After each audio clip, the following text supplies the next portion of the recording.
Hello and welcome to another episode of Cracking Addiction. My name is Philippe Nuren and I'm joined as always by Fergal Armstrong.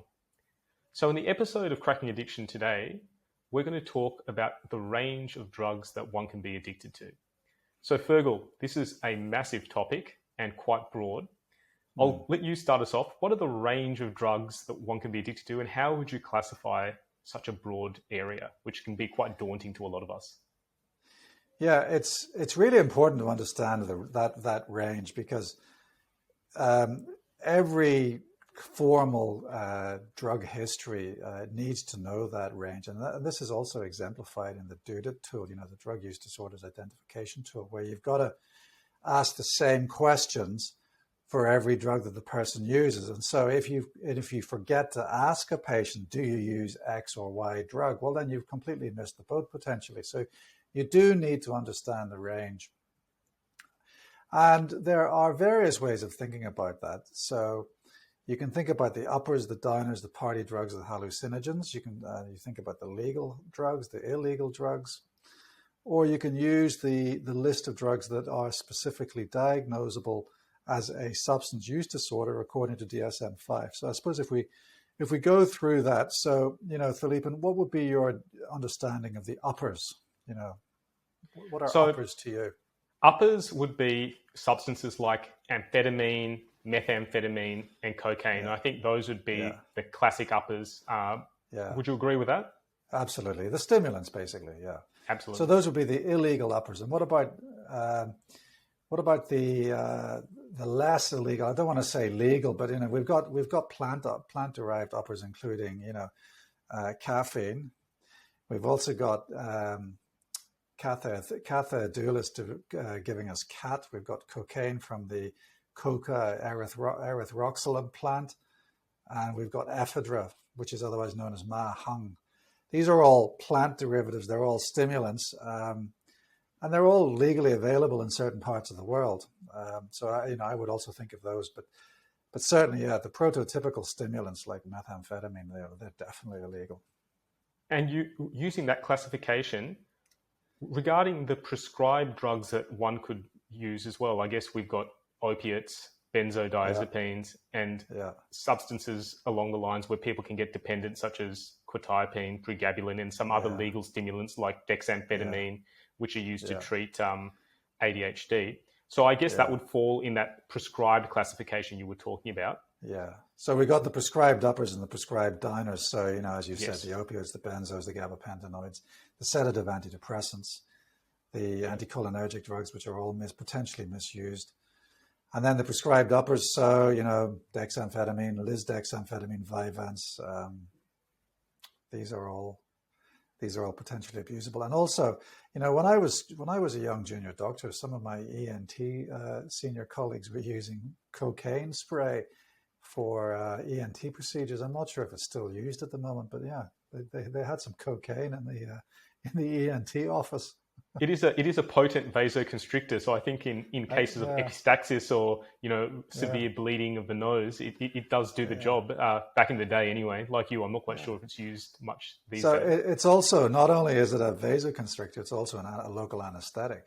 Yeah. So it's a sodium channel blocker. So you can literally kill two birds with one stone. You can shrink down the mucosa of the nose and you can numb it up ready for surgery. Sure. Yeah. With regards to the legal substances, we've got alcohol and tobacco. So they're legal drugs that one can certainly get dependent to. Definitely, and what about I guess we talked about some of the legal downers. What about the illegal downers, Fergal, that some patients can sometimes get dependent upon? I mean, I think the prototypical illegal downer is heroin, isn't it? And all of the illegal opioids, the synthetic fentanyl derivatives, the carfentanyls that are being manufactured in various parts of the world and imported into Australia. I'm not sure that there are really many other illegal, non-prescribable downers. I mean, can you think of any? Cannabis could probably fall into that category potentially. Yeah, absolutely. That's a good idea. Yeah, cannabis. And then we have the kind of the hallucinogens. So we've got the synthetic hallucinogens and we've got the naturally occurring hallucinogens. So when we're thinking about, naturally occurring hallucinogens, I think of tree bark, I think of cactus, and I think of mushrooms. So, that's my kind of order. The big trees, moderate-sized cactus, and little tiny mushrooms. And so tree bark reminds us of ayahuasca, which is found in Latin America. Then we have cactuses giving us mescaline, which is a naturally occurring hallucinogen. And then we've got mushrooms giving us magic mushrooms, which are giving us psilocybin.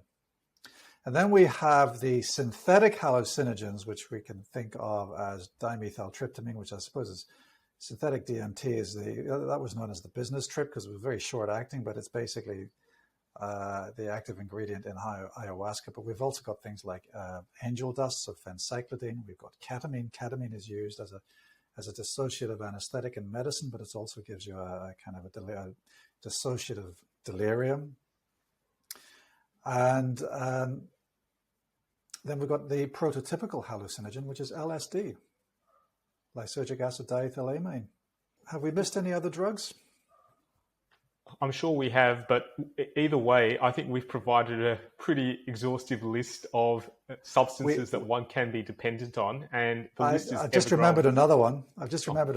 We haven't mentioned GHB. Mm-hmm. Or the gamma butyrolactones, GBL. Yeah, so GHB is yet another example of an illegal diner. So yes, we've already mentioned opioids, so heroin and all the synthetic fentanyls. Then you mentioned cannabis, but we've also got to add GHB to that list. Excellent. I think that's. I can't think of any more off the top of my head. There's another way of thinking about this classification, though, and that's according to the DSM-5, and so it gives us a list of drugs to which one can append the diagnosis of a use disorder. So I use a rather rude mnemonic called COCA-SHITS to think about this. So COCA-SHITS. So let's see if I can remember. I'll see if I can repeat that to you. So we've got cocaine, opioids, cannabis, alcohol, stimulants, hallucinogens, inhalants. We haven't talked about inhalants. So glue sniffing or huffing. Tobacco and other hypnosedatives. So these are all substances to which one can append a diagnosis of substance use disorder. So going sideways a tiny bit now and talking about prescription medications, because that has been something that we've been focusing on in some of the last episodes of Cracking Addiction. Is there a way that you use to identify patients at risk of prescription drug aberrancy, or are there any indications in particular that you are concerned about with regards to prescription drug aberrancy? Yeah, so it's a really difficult area, isn't it? To what extent is a patient who presents to you in pain or distress, to what extent are they actually undertreated, or to what extent are they demonstrating features that would be consistent with an addiction or a use disorder? And identifying aberrancy is key to making that distinction. And really, there are so many ways of thinking about what exactly constitutes aberrancy. So, for instance, I sometimes think of it as, using the drug for too long or for an indication not otherwise sanctioned. So, instead of using 4 endones a day, I have to use 5 or 6. And then instead of using 4 endones a day for my bad back, I also use it because I get a headache. So there's that kind of pushing the boundaries of what is actually sanctioned. And then we can think about, one step further where there's actually, I'm actually using my granny's endone as well as the stuff you're giving me. And so we're using on top. And then you can push out the aberrancy boat a little bit further and think, I'm now buying it off the streets. And then maybe I'm crushing it and snorting it because it works better. And then maybe I'm injecting it. And so there's a kind of a journey into aberrancy. But another type of aberrancy that unfortunately some patients demonstrate is that kind of manipulative behavior that doctors might encounter when patients are trying to get prescription opioids or other prescriptions for non-medical use, for non-sanctioned use. Have you had experience of that, Philippe? I have, and it can be quite discomforting, and it can make one Yeah. feel quite awkward. And a lot of the time, one can feel that your boundaries are being pushed, and you feel very uncomfortable. And that's usually an indication to me that something's going on anyway. And I think we've talked about this through many episodes, but it's important to have reasons why you do anything. And it's important to have pretty clear boundaries in medicine, and especially with regards to prescribing. So I'm always happy to try and help a patient. I'm always trying to meet a patient halfway, but I'm not willing to compromise on safety, and I'm not willing to compromise on my rules regarding prescribing. So if something comes up against that, then I will usually explain why I may or may not be able to assist, and either offer an alternative or offer at least a pathway forward. So I think it's important to be very clear where you stand in regards to prescribing. And I usually find that kind of decreases the chances of situations escalating out of control. Yeah. And I totally agree with you. I think doctors need to be safe. I mean, it doesn't say first please the patient. It says the first medical principle is primum non nocere, which means first do no harm. So we have to have that as a core tenet in our clinical practice. Do not do any harm. And so that's where we must maintain boundaries. So what does it look like? What are the features of someone trying to manipulate doctors to lower their boundaries or maybe acquiesce to the request for a prescription? What does that look like to you?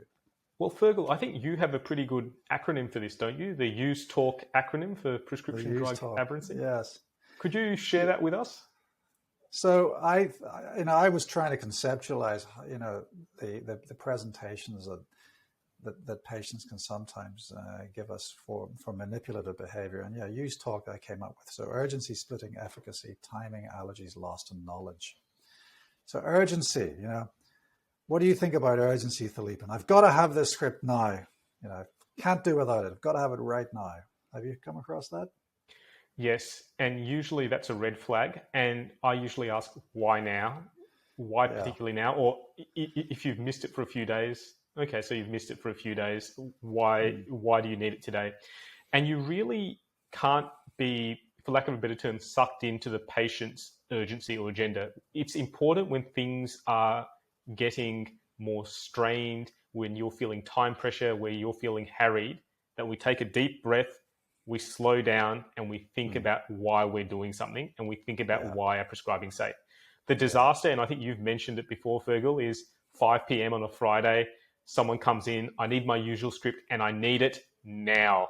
We've got the weekend, we've got no follow-up. This is a recipe for disaster. So if there's nothing else that you remember from urgency, don't be pushed into artificial urgency. Prescription dispensing is not urgent. Someone having a heart attack in front of you is urgent, but dispensing a prescription, in my opinion, is never urgent. Yeah. Then we've got splitting. What is splitting and how does it look like? Splitting is usually comparing a doctor to someone else, or idealizing someone else and denigrating you. So, for example, if a patient saw you and then saw me, and they would be saying something along the lines of, if I were to refuse a prescription, Dr. Armstrong would always do the script. He's an excellent doctor. So why can't you do the same as him? Are you saying he's wrong? Are you saying you're right and he's wrong? Something along those lines, where there's either the uplifting of a doctor or the denigration, basically. Yeah. And I think it really speaks to the fact that doctors who work together in practice have got to have shared protocols, shared policies, and shared boundaries. It's really hard to maintain your own boundary-driven practice if everyone around you has got different agendas and different levels of commitment to clinical boundaries, which is why everyone's got to be on the same hymn sheet, and there has to be a clear practice policy if you're thinking about working in this field. Then efficacy. So, doctor, nothing else but endone works for my back pain. What do you think about that? It's a difficult one to negotiate with the patient just because it's a conversation that takes a long time. We know rationally that this is not true, but talking to the patient, bringing the patient on board is a discussion that sometimes takes a couple of consultations, maybe more than a couple of consultations. So by definition, we have a complicated situation in front of us, and the resolution is expected to be done by the patient in a 5-minute consult, which is not possible. So what I try and say to a patient in a situation such as this is the guidelines with regards to, say, opioid use for chronic non-cancer pain are that this is an ineffective medication. It's associated with a lot of harms. It can actually make your pain worse. And I don't feel comfortable prescribing this medication for you for this reason. Yeah.